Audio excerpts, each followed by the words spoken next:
Good morning. This is Robin, Strong and with Health Dame. And today I'm super excited because I'm here with two very special people in my life, really, really dear friends and colleagues. We've known each other a couple of decades now, I would say. It's been a while. So Chris and Nicole Gardner are very, very graciously joining us today to share their personal story. And we are going to hear really from people who have been through a terrifying diagnosis, have come out the other end, have a lot of insight about the healthcare system. But in particular, we're going to talk a little bit about what it's like to ask for help and how to ask for help and how family and friends can also get involved and help. It's really hard when someone you love and you watch is going through a difficult time. It's not the simplest thing to do, and you want to get it right. And so they have very graciously, as I said, offered to talk with me this morning. And what we're going to do is I'm going to stop talking and I'm going to ask you guys to introduce yourself. Tell us a little bit about what you did when you were working, what you're doing now, just briefly, and then we'll dive in. I, of course, always have probably thousands of questions. So, Chris, you want to start us off? A little bit Sure. about your background. It's fascinating. So my background, I worked for the government for a number of years and then left the government. And 28 years ago or 27 years ago, started my own little company doing tech support for small businesses and small home offices, that kind of thing. And then in 2013, I was diagnosed with a brain tumor, and that kind of changed things around. But after a long period of recovery, I went back to doing that work. And then in the end of 2024, I finally called it more or less quits and retired from that. And am now mostly focused on doing volunteer work and particularly surrounding our synagogue. We're now doing archives work. Oh, So wow. we're archivists. And you're writing. Oh, and I'm writing. Are you? Oh, that's That's right. You're right. writing a book. Yeah. Yes. Wow. One of, Okay. On yes. what is the topic of the book?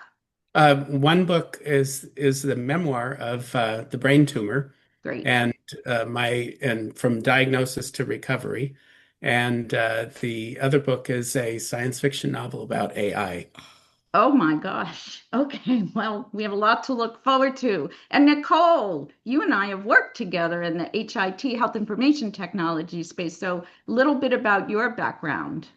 Sure, sure. So I spent 17 years at PricewaterhouseCoopers.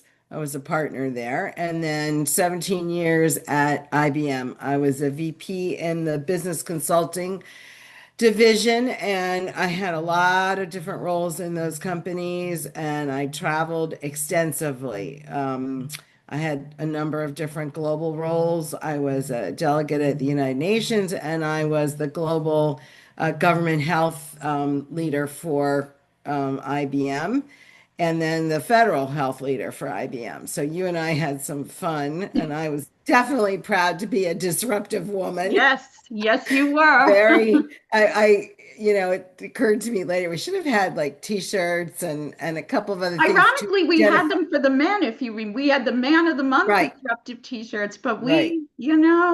Yeah, yeah, but this is going to be, I we're gonna mean, have some Health Day merch. Don't you worry. yeah, Definitely have a little bit of yeah, a wardrobe going on.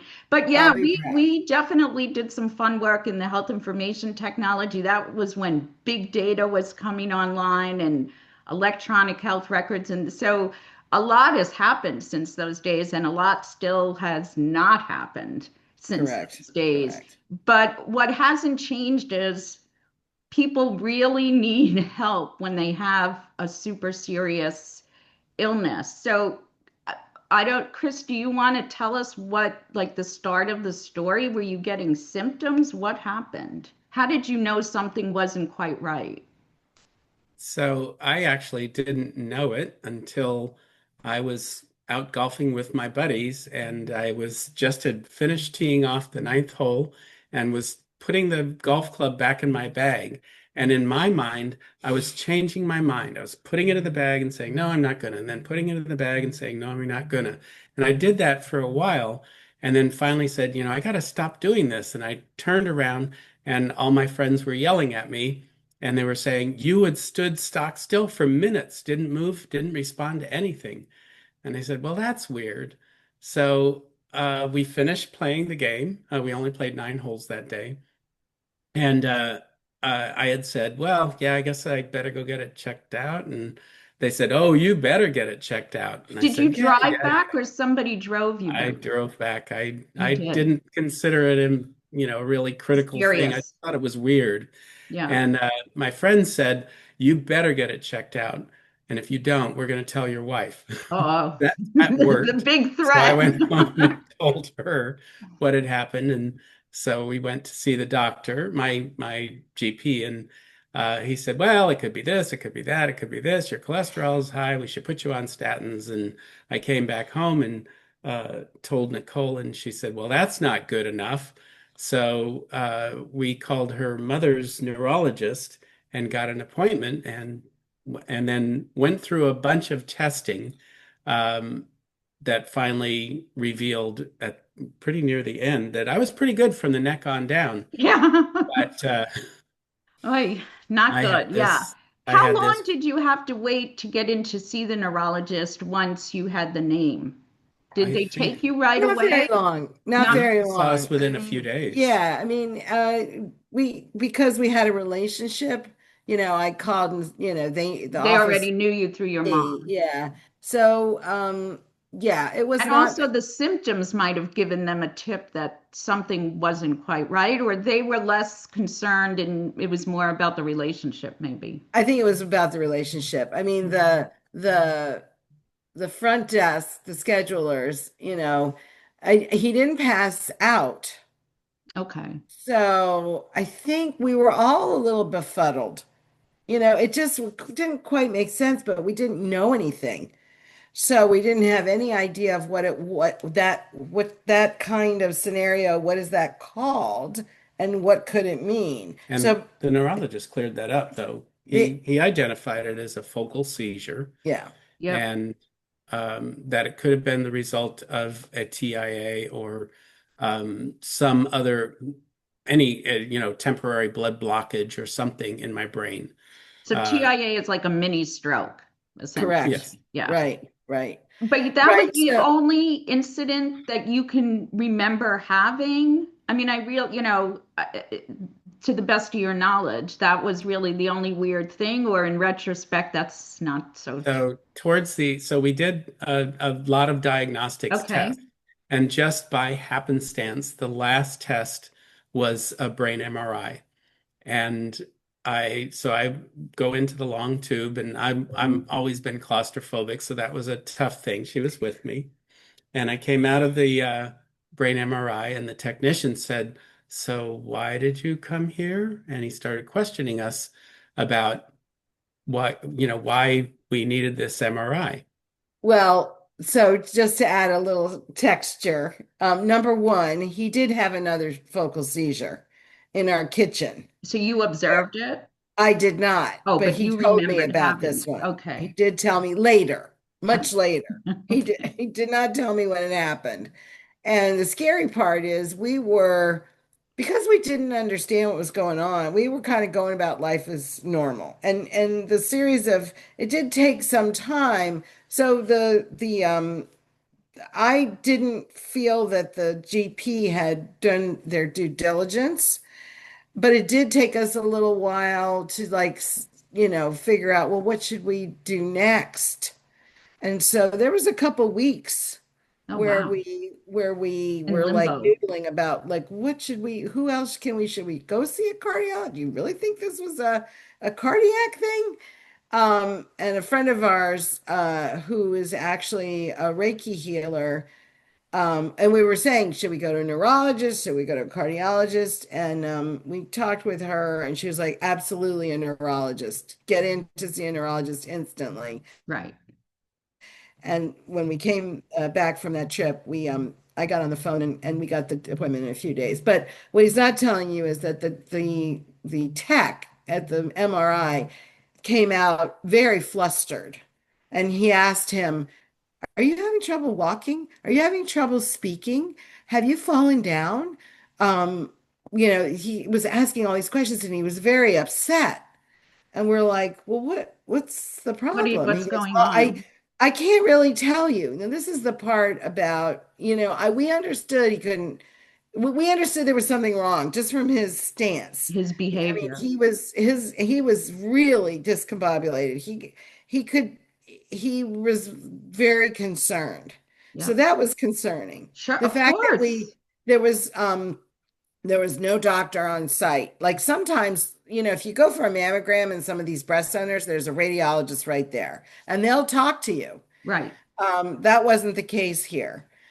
So we were like, what's going on? And he goes, you need to call your doctor right Oh away. God, I'm that is gonna I'm gonna terrifying. get this to him Jeez. and you gotta call right away.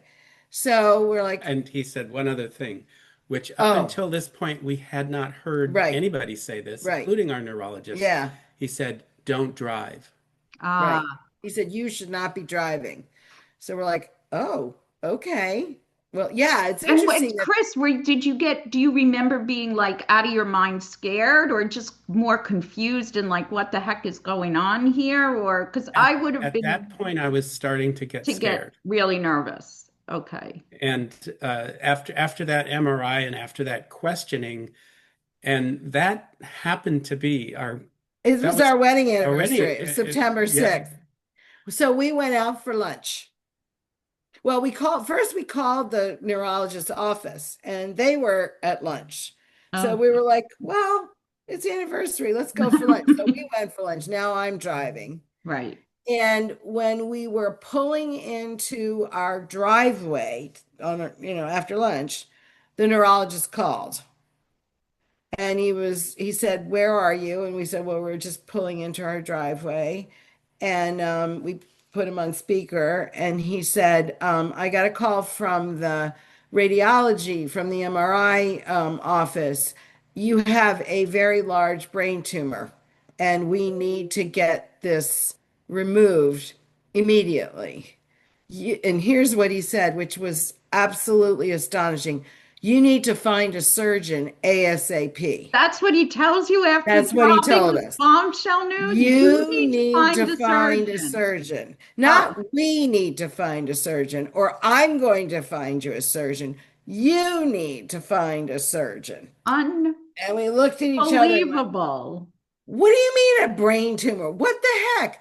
Wait a minute. Wait a minute. Back up, And back you're up, in back the up. car. We were just getting out of the Oh car. my God. And we looked at each other, and of course, he completely fell apart, Right. and um, and as did I.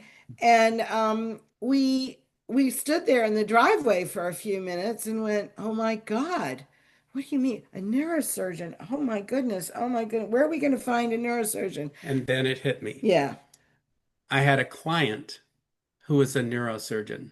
No not way. just any neurosurgeon, He was the head of neurosurgery at Georgetown, Washington Washington Hospital Hospital Center. Center.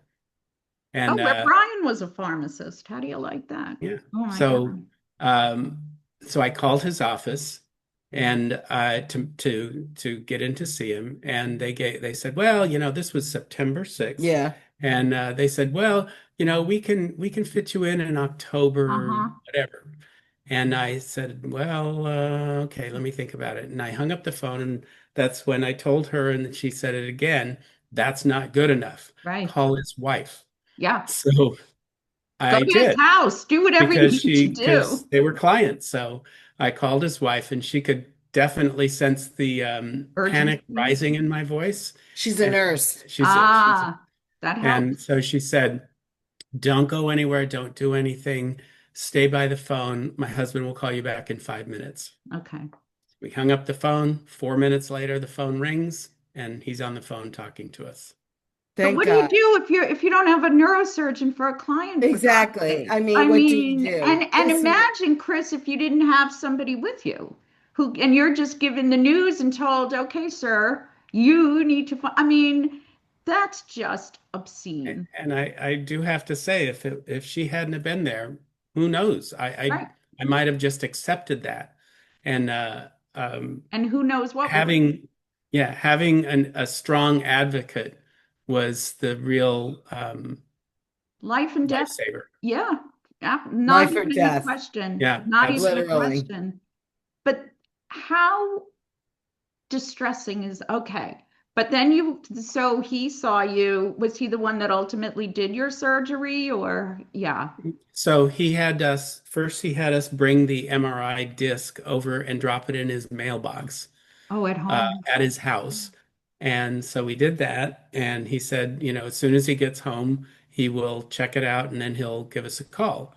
And in the meantime, he gave us a prescription for some medication. Yeah, so his brain was very swollen, and it was literally on the tumor was pushing on the other side. They were very worried about pressure. Yeah. So they gave him two medications. One was to deal with the swelling, and the other one was to keep him from having another seizure Seizure. or a worse seizure. Yeah. Yeah. Yeah. So two Did your vision get medications. affected at all at this point? Not no. No. So we were at the pharmacy getting that filled, and we're in the parking lot of the pharmacy after getting it filled. And I had just talked to our cantor, and so he got fully apprised on it, So a including cantor all the is tech clergy in clergy. yeah, Yes. clergy, yeah. And then so we're in the parking lot getting ready to go home with the medication, and the neurosurgeon calls, and he says, that yes, it was everything that the neurologist had said, and that he hadn't lost a patient, and he wasn't going to start with me because if he You lost needed to me, fix none his of his computers would work. yeah, exactly. A Yeah, we lot were on the actually line hungry there. then. Oh my We God. were in the dining room. Yeah, I mean, it was I mean, thank God. Thank God because just fast forwarding a second, the day of the surgery, when he came out after the surgery to talk to me, he said that the tumor was located right at the point where the two hemispheres of the brain come together. There is a an artery that Yep, goes down the back of your head, and the tumor was coming out of the meninges right there. And he said, it's a good thing we got it out when we did, because I don't know that he wouldn't have had a rupture, and that would have been it. that would have been the And end. it was imminent. It was imminent. So it took, so that was September 6th. He was operated on September 19th. So it took 2 weeks to go through the process. We went to his office a few days later where he could do an exam. And the weird part was, so this is like maybe the 10th of September, something like that. And he did a neurological exam on him. And what he couldn't understand is he's looking at the MRI and he's looking at this tumor and he's looking how swollen and how moved over the brain is. And he had a perfectly normal neurological exam. How is that possible? Well, that's what he said. He said, I don't understand. I don't understand that that person is this person. That person should not be this That's person. why the That MRI person, tech was so confused. exactly. It Yeah. was Saying like, it you're sounds gonna have trouble walking, you can right, like by swallow, you can, definition, yeah. It was not it was very confounding for him to just understand. He just didn't understand. And the brain is like that. it is. We The don't know. brain We don't know so compensates. much about the brain. Oh my God. Right. So So how long was the it was surgery? fully functioning. Yeah, no, I mean, I know. You're Yeah. golfing Not again. after the surgery. Yeah. Yeah. Well, right, That's right. a different story. So at and at this point you also, how long was the surgery? Was it hours and hours and hours that you're sitting No, there? no, no. It was like maybe uh 2 hours, 2.5 hours, something like Okay. that. It was Okay. not, it was not interminable at all. I mean, we had to get there very early in the morning. They did an MRI right before the surgery. And then it was a long wait to be in line. Pardon me. Gesundheit. Get that out. Um, it was a long wait to be in line. Mm, So like we went together in the morning, and then my sister came, and uh his sister had come to stay with us, and she brought our son in the like around noontime, and okay. there were in Michael was with us, and then Anita and a bunch of people from the town. So there was like a revolving Group of cast of support system. characters, support system the day of. But I mean, I think he went in maybe 1 o'clock, something like that. Came out at like 3:30, 4 o'clock. So it wasn't a really huge, it wasn't hours and hours and hours and Of hours. being in the surgery itself. No, Okay, no, no. it's We were long allowed to, before and after process. right. So I took him back, and then right before the What do you surgery, mean you took him? Oh, you back into the surgery, not back yeah, I mean, we checked in the morning, and then a few hours later, we were allowed to go back to to visit, see to him. the prep area to say good Oh, luck, oh, oh, oh. give him a kiss, before he went in to the actual operating theater. And Can you yeah, so it was, remember this, Chris? Do you remember going into the surgery I or remember all the pre-surgery. I only have flashes of everything, of after anything that? afterwards. But in the pre-surgery, yes. And we even have a picture. Somebody took a picture of us standing there, and we got a picture of the anesthesiologist Oh, you're uh, kidding. and Well, you're then very good at documenting things, being an the archivist and anesthesiologist. whatnot. Did we get a picture of the? yes. Oh, okay. I don't remember that. Well, it must be somewhere, that's for sure. Yeah. So then he comes out of the surgery and the surgeon talks to you and were you really, how do they determine if it was benign or like where in that discussion does any of that come in? Because I imagine that was a question, Of course. right? That was a very big concern. I'm sure.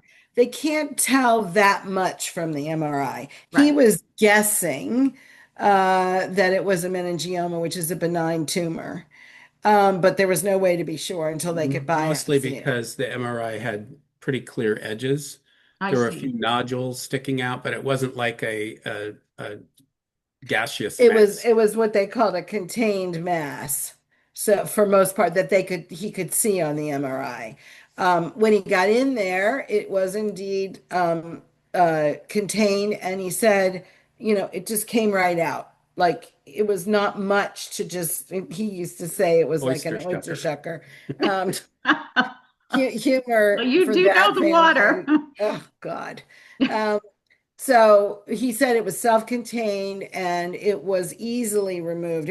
We were very, very fortunate. It was sitting right on top, like a Oh, so little, they didn't So he have to didn't go have to too go deep in really he into deep, the but didn't he have, brain. did have to take out the fox, which is the separating Sure. yeah, stuff between the two halves of the brain. right. So I don't have that You don't anymore. have that And I have a anymore. nice little tile-lined swimming pool in my head. So are when you have this type of surgery, some brain surgery, you're not fully asleep, is that right? Or were you No, for this one? I was fully out. You were fully, oh, you had the anesthesia, so you were like out. It Yeah. wasn't one of these where you're awake and talking No, during the because they procedure. didn't have to, because I guess it was because I'd done so well on the neurological test that they Oh, I didn't have to do see. any kind of testing during surgery. Got So it. they just went in, removed it, removed all, got clear Round. margins around the edges, and then So they send it to pathology. Hmm. So again, he was guessing based on its appearance that it looked good, that it was solid, and there weren't tentacles, coming out of it. And it was easy to get a clean sweep. So he was very optimistic, but they cannot say definitively How long until, did you guys have to wait till you knew that it was not malignant? Was that like hours or days? oh no, it it was was like almost 2 weeks, I think. Oh, of I none. think it was a long time. That's a long It was a time. long time. Yeah. Yeah. I mean, the first thing was that he should get through the surgery. Of course. And so he said that he had done fine. There were no complications. He's really strong and physically he's in great shape. So it was all it was a, Promising. beautiful test case of, yeah, this was easy. What's really scary is and when you go up, so the first we lost him after the surgery. He was in recovery, and then they told us he was being moved to a room, and he was being Couldn't moved. find Chris. We yes, we lost him, Oh my God. meaning physically in the building. Yeah. There are two ICUs Oh, because in it's a very big hospital. very big hospital, and they said, he's going to be the standard of care is you go to ICU for the first night. And so they said he's being moved to the ICU. So we went to the ICU that we were told to go to, and he wasn't there. We're like, what the heck? What do you mean he's not there? And he's, oh, he's probably in the other one, which was like a half a mile walk. God.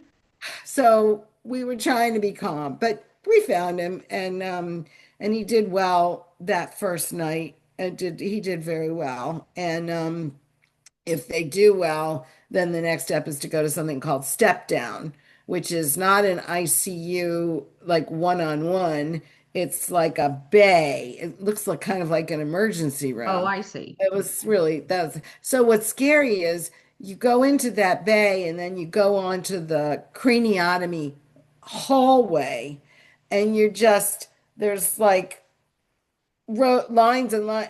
There's people with the same uh, head of stitches, staples.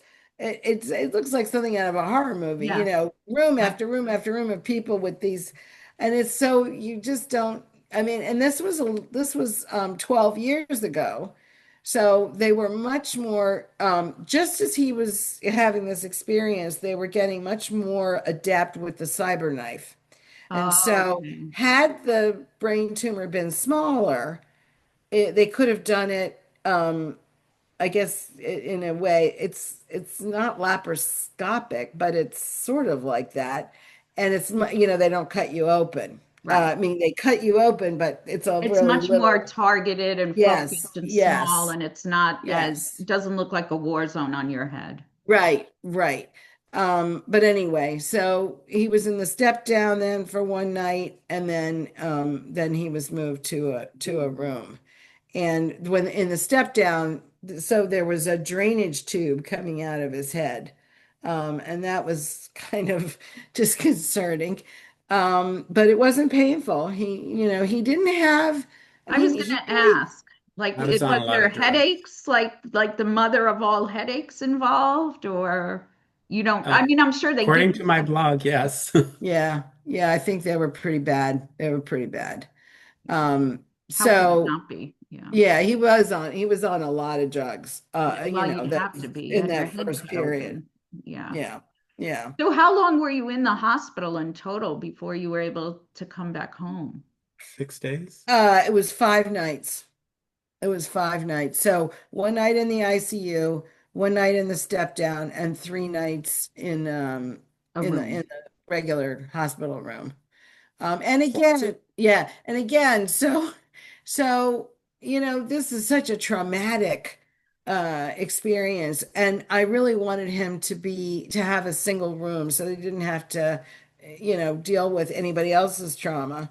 And we also, yeah, so we actually knew the head nurse at Washington Hospital Center. He had been volunteering with her in the PTA. Oh, And she had given me her name, and she said, if you have any problems or you need anything, call me. just call me at the chief nurse's station. So the night of the when he was in the step down, I started asking, so tomorrow he's going to get moved to a room. What's that going to, can you tell me what that's going to be like? And we had been saying all along, we'll pay the extra for whatever we have to pay in addition, the additional cost for a single room. And I was getting a little bit of a runaround. And finally, I just was like, okay, this is ridiculous. And I called our friend or his friend, and she made some magic happen. Again, the And relationships oh, matter. again, the relationship. I mean, this is the terrible part. I mean, we were fortunate. I don't take no for an answer. It's part of my I think that's back. why we're friends, Nicole. I think so. We don't know the word no, and no, you Uh, can't. It doesn't among the exist many in our things we vocabulary. share, that Personality stands. trait, yeah. Yes, yes.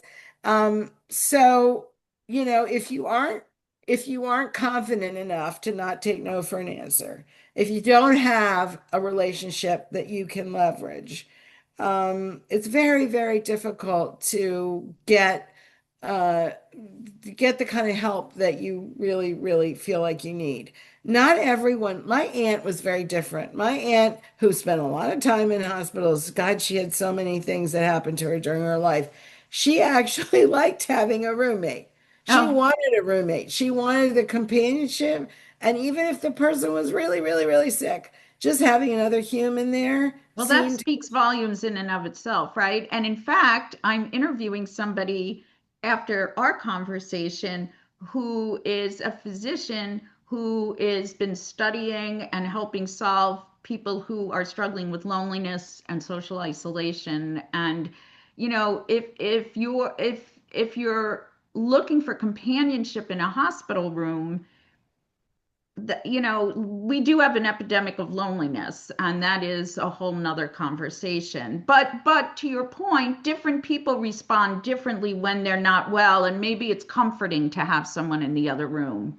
right, There could right. be different reasons. Yeah, there's different reasons. My aunt Yeah, was, I mean, to the extent that and you can know what's in someone else's heart. yeah. Um, she's just a very social person, and she was a nurse, Oh, interesting. so Interesting. she liked having a roommate. What were you gonna Yeah. say? I was going to say, if I had not had this patient advocate here doing all the things that she's doing, I would have, I don't know what would have happened.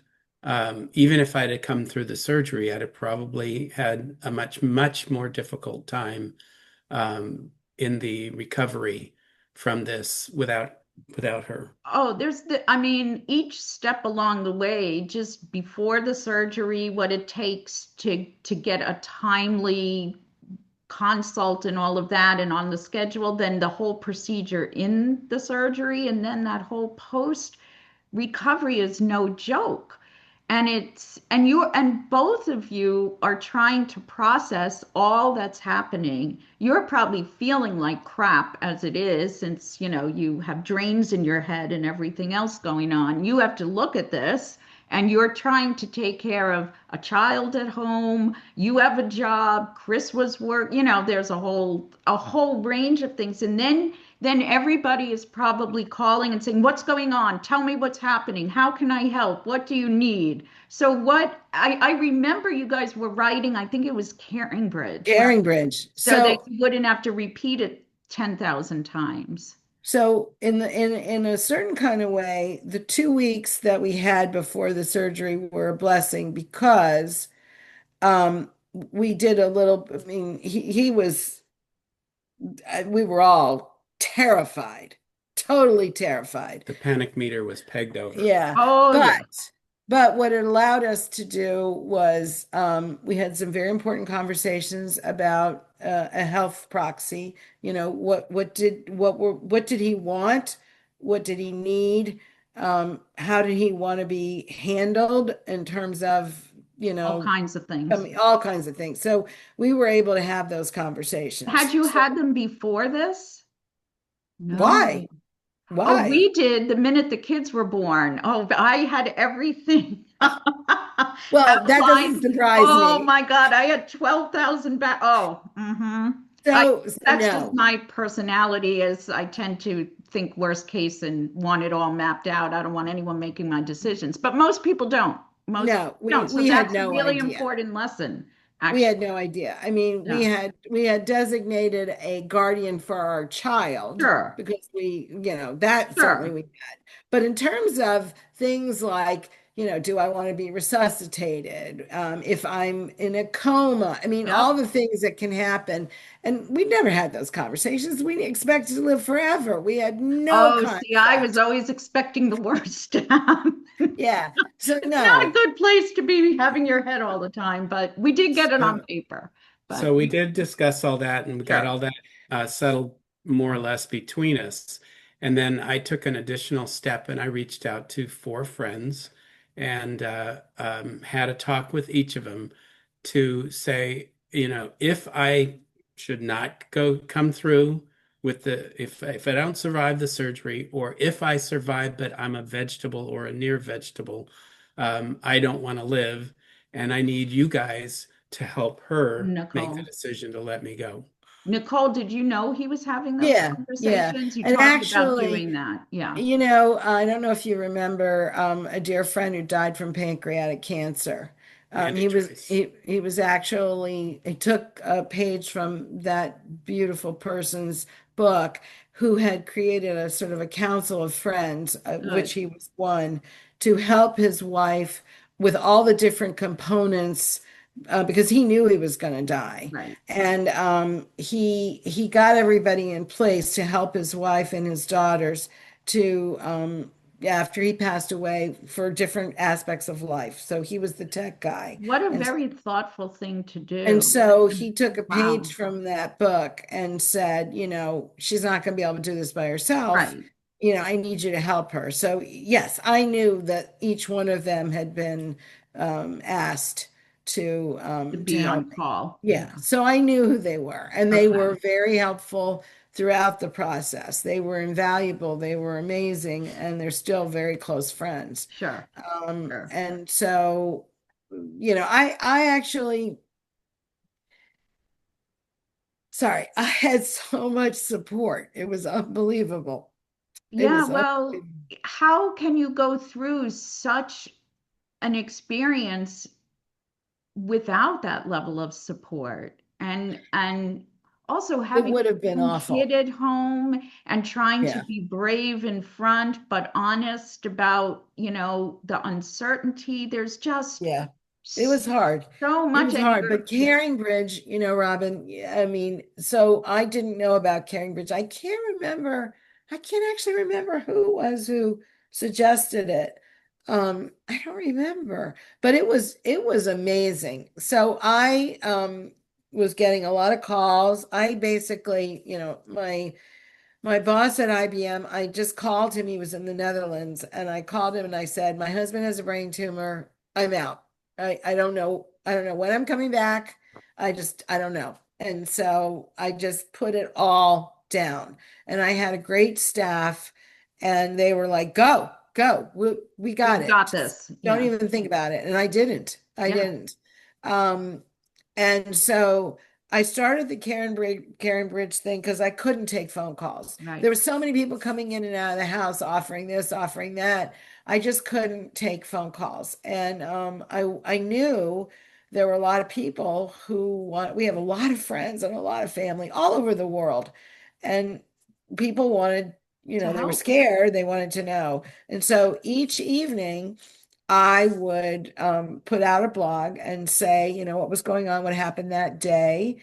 And sometimes I would write more than once. It was an outlet for me, and it was helpful because people felt connected. They Right. knew what was going on. So nobody Right. was swirling out there. And I just said, if you know someone who knows us, send them this link. It's open. Everybody, anyone who wants to know what's happening with us, they're welcome And to am I join. remembering correctly? You guys named your brain tumor, I want to say. Whose idea was that? Where did that come That from? was David's, Yes. my brother. Your So brother thought it would be a good my idea?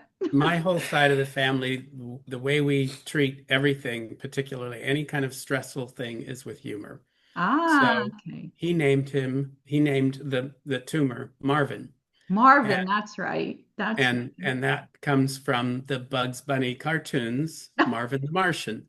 Oh, And this oh, was the alien in my brain. got it. Oh my God. And he even took we sent a picture of the MRI and he photoshopped it and put googly eyes on it. Oh my. And it helped him probably. It helped It everybody. helped It everybody. helped everybody on that side. I just want to clarify. Some of Okay. us were, I mean, everybody deals with stress differently. Oh, isn't that so true? Oh So my yeah, God. to this day, I mean, I get it. I get it. I it's it's It it, wasn't it's your way of coping it's with not stress. comforting to me at Yeah. all. Yeah. It's You not. just wanted the F out of his But head, moving but he on. needed it. He needed it. He Okay. needed it.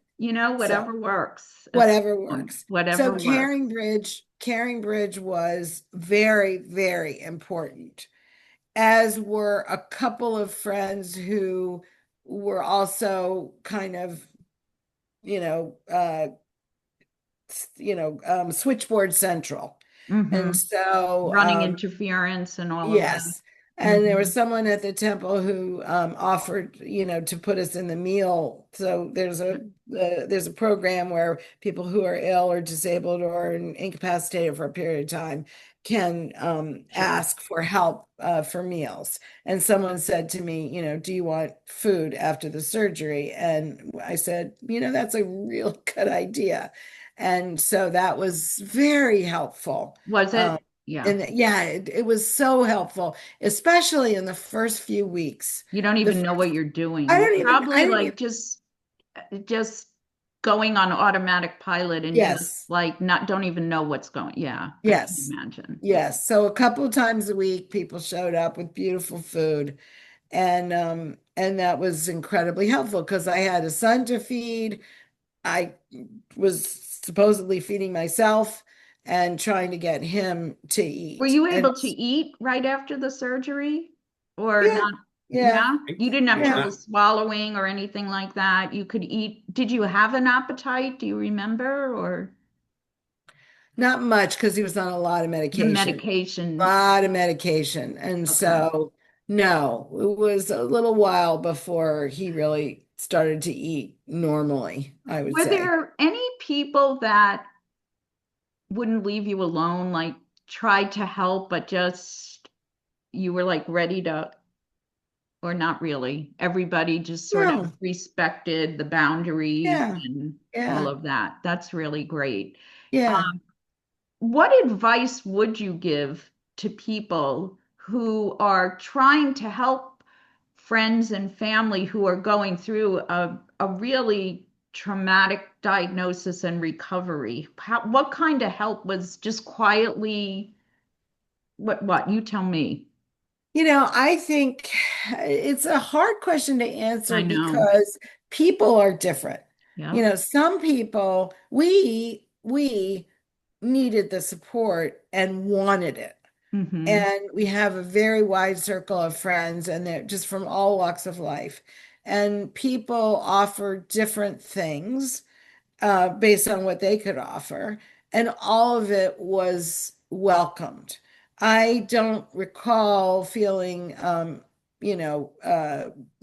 hovered over or in any way inconvenienced I mean, I think, to be honest, the hardest part was dealing with the parents. They were all really scared. My parents and his mother Oh, they were out of their minds with fear. And they were the hardest to deal with because so what else is new? they Yeah. wanted to speak to me all the time and be Oh, reassured that he was okay. And I did my best. So that was for me, tricky. that was the trickiest, hardest part because the truth was I didn't know if he was okay. Right. I mean, I could say he was okay. I could see him. I could speak with him, but I didn't know if he was okay. And I didn't know if he was going to be okay. And I also had to reassure our son Sure. who's watching all this. This is his senior year of high school. He's in the middle of trying to think about college applications. We're trying to get visits finished. We'd done quite a few, but there were still a couple outstanding things we needed to do. It was his senior year. There was a lot going on, and he was scared out of his mind. Sure. Um, so I think that was along with the trauma of just trying to help him. And as you said, I mean, watching someone go through something is pretty It's traumatizing, devastating. you It's, know, and you, and no matter how much you advocate, we want to fix everything, and it doesn't always, we can't fix everything for all the reasons. right. And, fast forward to where you are now, Chris, do you have any suggestions for people who are about to go into brain surgery that you would like to share with them that helped you along the way, or any advice? If you don't have an advocate, you need to get one. And most of the time, your group of friends will be offering, and they're nebulous offers. And don't be afraid to say yes to everything and anything, and to also say, hey, I need help with. We need food. We need somebody to talk to tell people what's going on. I need somebody to run interference for me. I need somebody to go to the CVS and pick up my these prescriptions. I need somebody to do these things.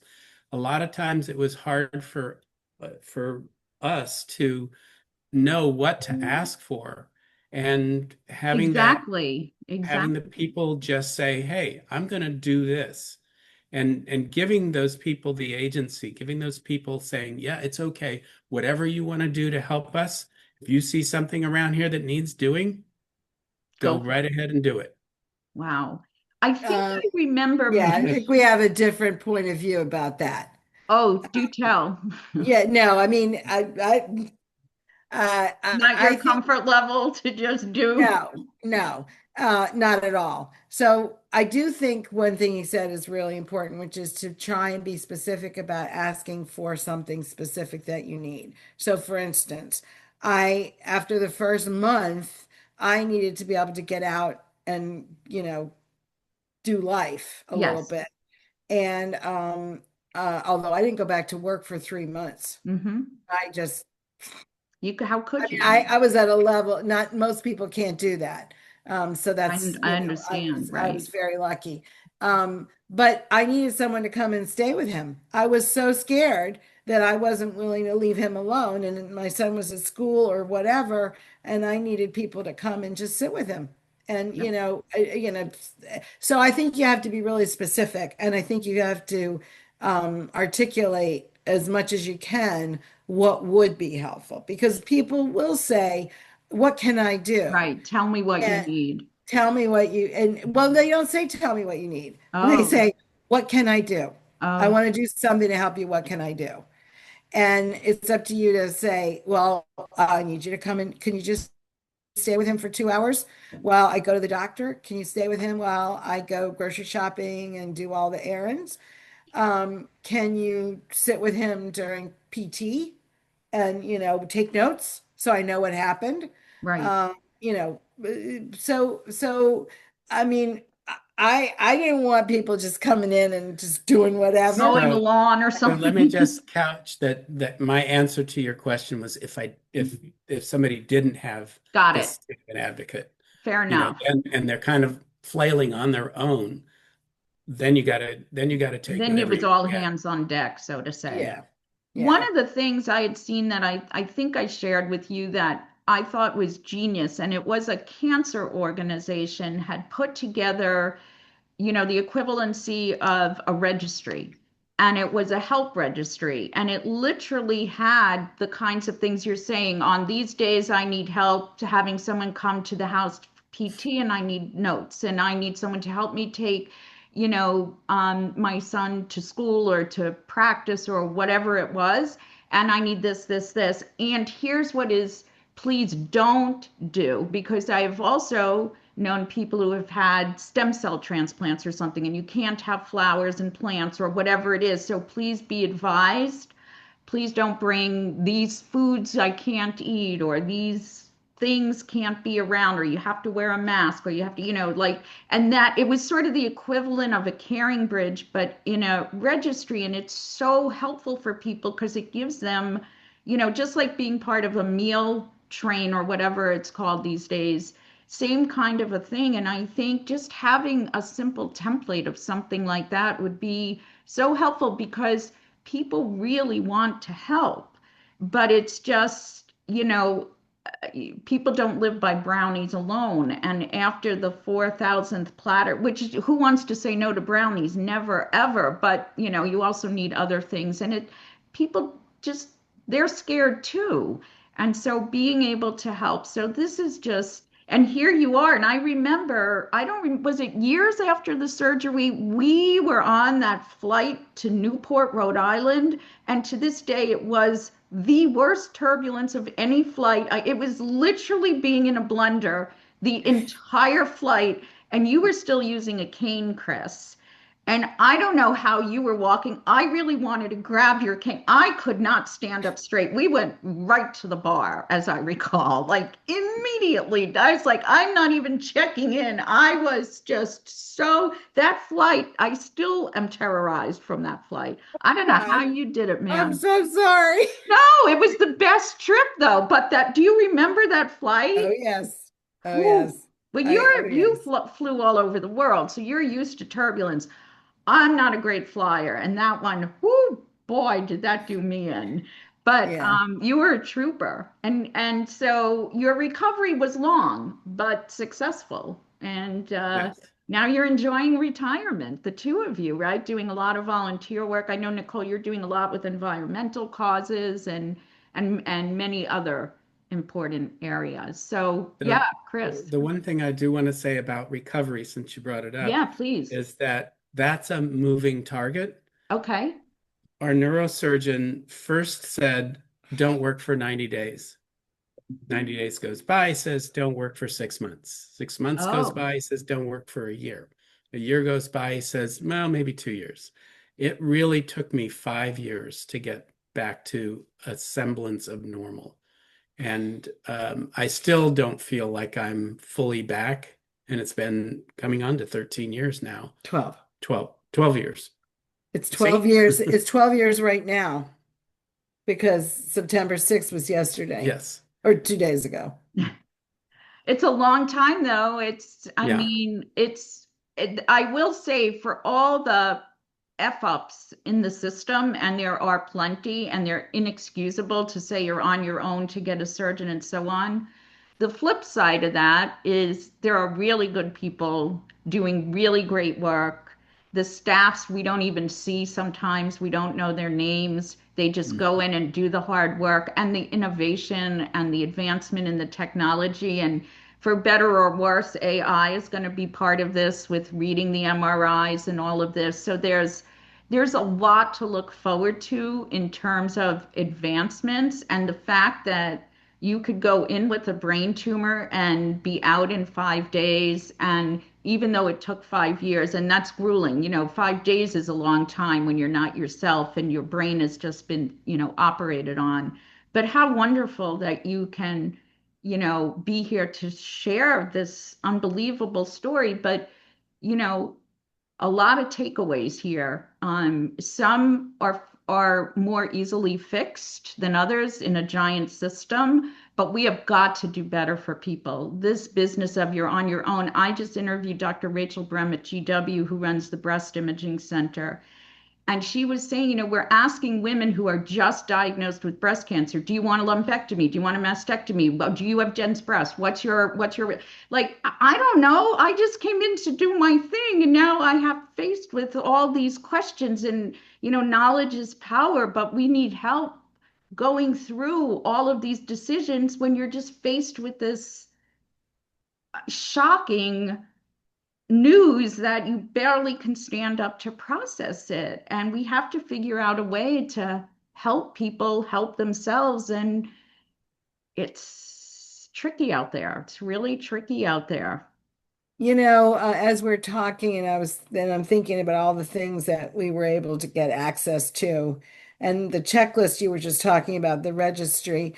If there was some way, particularly for doctors who are surgeons and hospitals, if there was a way to have a couple of checklists, so there you have the health uh, what do you call it? Navigator, advocate, The advocacy, the the proxy, the Oh, health proxy. proxy, Okay. which asks specific questions and so on. And then there's lots of different things out there like the 5 questions and so on. Hmm. But if there was a post-surgical like checklist, it's a little pamphlet of suggestions Fabulous that idea. they thought about, because the problem, so it's a miracle that he's alive, and it's a Right. miracle that he's in great shape. Right. And his neurosurgeon, we will be grateful to him for the rest of our lives. I mean, he saved his life, and we will never, ever, ever be able to express how grateful we are. Having said that, if the hospital had been able to say to us, so now you're out of the hospital, and not only are you going to get physical therapy and occupational therapy, and a nurse might check in with you here or there, and we're going to want to do blood work, blah, blah, blah.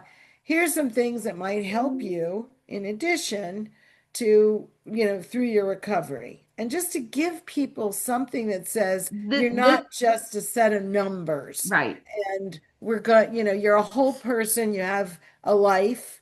Hopefully, you have some kind of semblance of family or chosen family that's going to help you. And here's some things that would help you get there, give them the best shot at helping you the best they can. Something, Right. anything. Right. Because they have things called patient advocates in hospitals, but that stops at the driveway of the hospital. Discharge. Yeah. It's all the stuff when you leave, when you drive away that, and then you're left alone. It's terrifying. Exactly. It's just, and you don't know what you don't know. And you're Right, also feeling like crap and you're right, scared and you're not, and you're on a lot of medication. So, right, and then right. so, yeah, these are wonderful suggestions, really. And I just could not be happier. And I'm so grateful to both of you for taking the time. It's just, and what a anniversary gift that is for sure. And we share the same wedding anniversary. So We there's that do. That's too. right. We do. And before I let you go, as I do all the time, because I'm curating a Health Dame playlist, I'm sure you have lots of great musical selections, but give me your favorites that I should add to. Chris, you're up first. What is your favorite song or a song that reflects this whole experience for you? So the song that reflects the experience is called Heal Us Now. It's a Oh, track on a CD that was put out by our synagogue called Ma'im Chahim. And I can't even listen to it now without crying. yeah, I bet. How And powerful. it's there's like 31 tracks on this CD, and I think I must have gone through it hundreds of times Does it still just work over the or is first it 3 months. completely worn out at this point? It must be. We'll find it to add for sure. Yeah. And that's beautiful. Thank you. Nicole, how about you? So for me, it's the Beatles. There are places In my life. in my life. Yeah. Yeah. Yeah. Oh, that's a beautiful song too. Yeah. Okay. I think that's my first Beatles song, actually. Woo. Yeah, Okay. so you go, Yeah. Nicole. There we Okay. go. Well, you guys, you're the best. I love you. Thank you so much for doing this and for sharing, your story, but also advice and feedback, because I think they're the kinds of things that innovation and technology advancements are not in my wheelhouse. I can showcase and I'm fascinated and I love reading about it, but some of these policy suggestions and tweaks are very fixable and would make such an enormous difference in the quality for people that there's really no excuse for us not to be doing this. So Yeah. For I real. pledge to take that one on. That is for sure. So I will see you guys soon, and you have a wonderful rest of your day. Thanks again, guys. Robin, Thank thank you you. so much for doing this. Oh, As usual, your contribution to the ecosystem as a whole is really a game changer. And your energy to bring some of these things forward, to give them air and spotlight, and to really push for change in a positive way. It's an oh, important role that you have in this world. So I want to thank you for continuing your journey that's and very sweet. That and means trying a to help lot. people. Yeah. Thank you, guys. Thank Thank you. you. Mwah. What she Thank said. you. Thank you. We Okay. love you too. All right. See you All right. soon. Bye. Bye. Bye.